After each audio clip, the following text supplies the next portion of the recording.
Hey everyone, Captain Leon from Captain Leon's Boating and More, and I just got back from a great day boating. But let me tell you something, when you boat in salt water, you gotta set some time aside when you come back from boating to clean and wash your boat. Yeah, when you boat in salt water, it's a different experience than freshwater, and I know some of you guys out there that boat exclusively in freshwater have no idea what I'm dealing with here. So I'm gonna just share with you some of the steps that I have to take each and every time I come back from boating. Seaweed.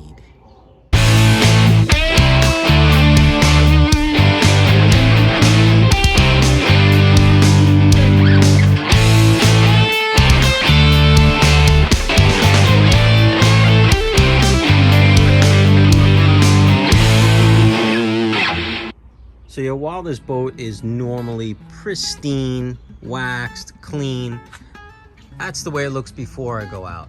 When I come back from just one day of boating, I mean, this is just a couple of hours out on the bay. This is dried salt caked in, and it's corrosive. I mean, any place that it sits on metal, if you let it sit, it can start to corrode. I mean, obviously the hardware on the boat is designed for salt water for the most part, but you do need to get it off. I mean, this stuff is just really, really difficult if you just let it stay on there. I mean, take a look at this over here. This is just dried salt. You can barely get it off with your hand, okay? Again, one day. Make it actually just a few hours out on the water today.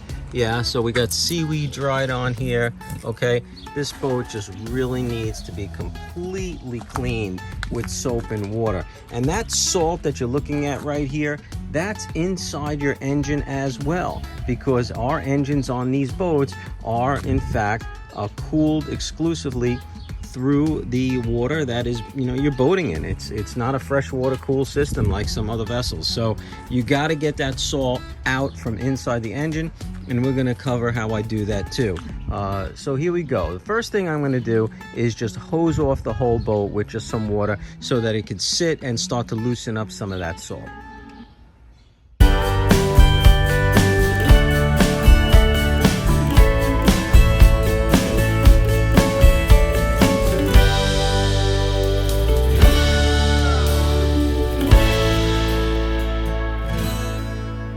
Okay, so I'm getting ready to flush the engine to get the salt water that was in there out. I'm going to do that initially just with the regular fresh water from the garden hose. Let the engine reach operating temperature, normal operating temperature, and then I'm going to use this product Salt Away, right, which removes salt. It's got to be diluted, but it comes with an automatic mixer for the right ratio of water to chemical. And when you read that when you're using it for purposes of boat engine flushing, it's only for 30 seconds. That's all you do it for. So my routine is, I'll do that for a while. I'll get the salt away through there, and then I go back to just fresh water to kind of clean it all out. And that's pretty much it. So let me show you my process for this at this point. All right, so here you go. I have connected now to the clean out port on the side of the boat back here, the flexible rubber hose. And here is our device, and you can see that it says right on it, water only or mixture, right? So you get to choose which way you want to go. We're going to start off with just water only. First, we're going to put a little Salt Away right in here. All right, so here we go. We got it all connected. We have this filled with Salt Away. We have it set to water only. We're going to let just the water go in first. As most of you already know, when you start an engine such as this, you always do it with the water off. Then you turn the water on. When you're done running the engine, you then shut the water off, continue to let the engine run a little bit longer, giving it a little gas now and then to blow out any residual water, and that's what you do. So let's get this thing started at this point. Okay, the engine is now running. We're going to turn our water on. Okay, we now have water flowing through, but it is not using the Salt Away mixture, just water, okay? Now, some of you have questioned about, will I be expected to see water flowing off the side of the boat? It's not always going to happen if your water pressure is low. What's important is that water is flowing into the engine and making it throughout the entire engine. So we can take a look right here. Up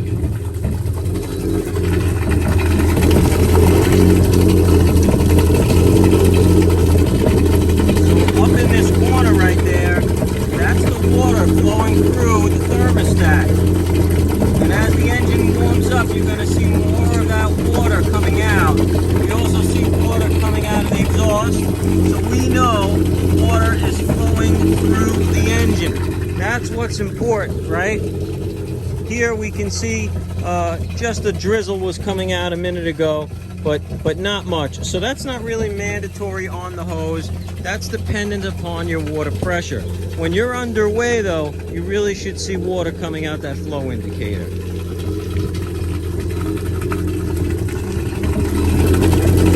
Alright, so now when we take a look at the thermostat, water coming out, we see that it is a significantly faster flow, so that we know that the thermostat is now open. I mean, this engine is pretty warm already, so that's flowing out pretty quickly. At this point, it's okay to go ahead and introduce the chemical, the salt away chemical. So let's do that right now. Okay, so we're now going to turn the knob from water only. And there you go. You can see it mixing.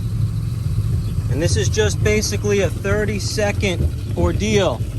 Not too much longer than that. We can increase the RPMs a little bit.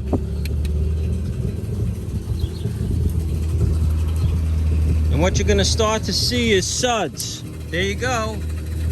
Here come the suds.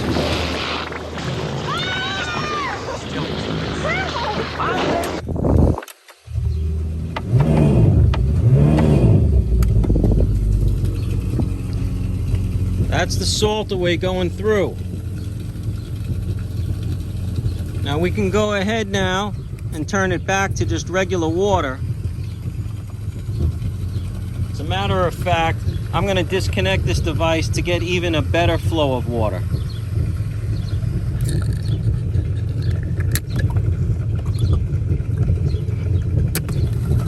Alright, so now we have it connected directly to the hose without the mixing device, and this results in a little bit more pressure.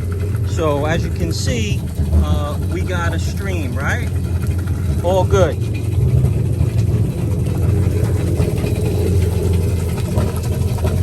Ooh, that's a nice healthy flow right there. So again, just be mindful. If you do not have water coming out of the flow indicator while on the garden hose, it's just a matter of water pressure.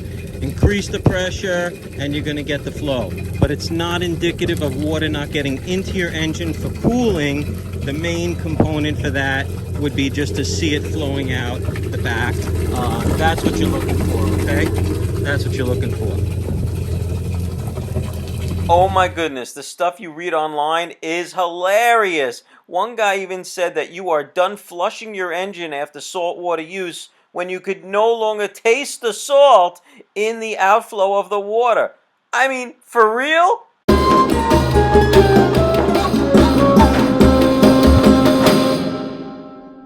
As Captain Leon says, when in doubt, get the manual out.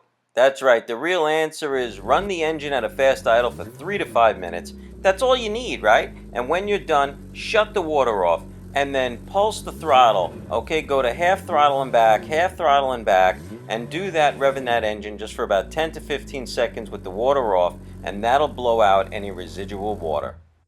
Alright, so here I have 2 different soaps. One is a Meguiar's Detailer Citrus Blast Wash and Wax.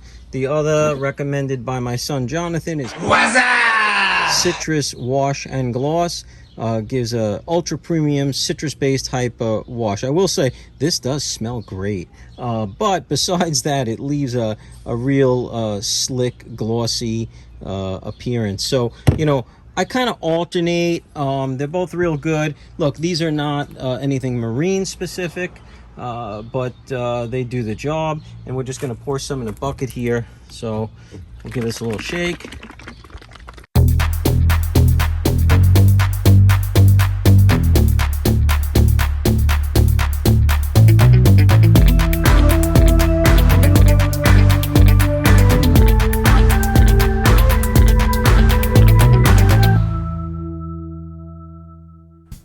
Well, take a look at the shine on this thing.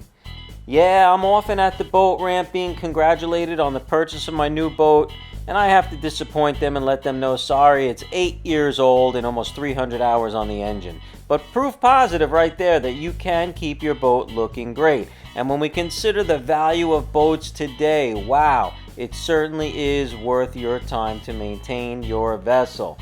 So I just want to say thank you for watching, and if you like this content, please subscribe to my channel, hit that notification bell so you never miss another video, and support your other YouTubers out there making great content, boating propless, and Smoking Jay's Garage, and so many others, more than I could name.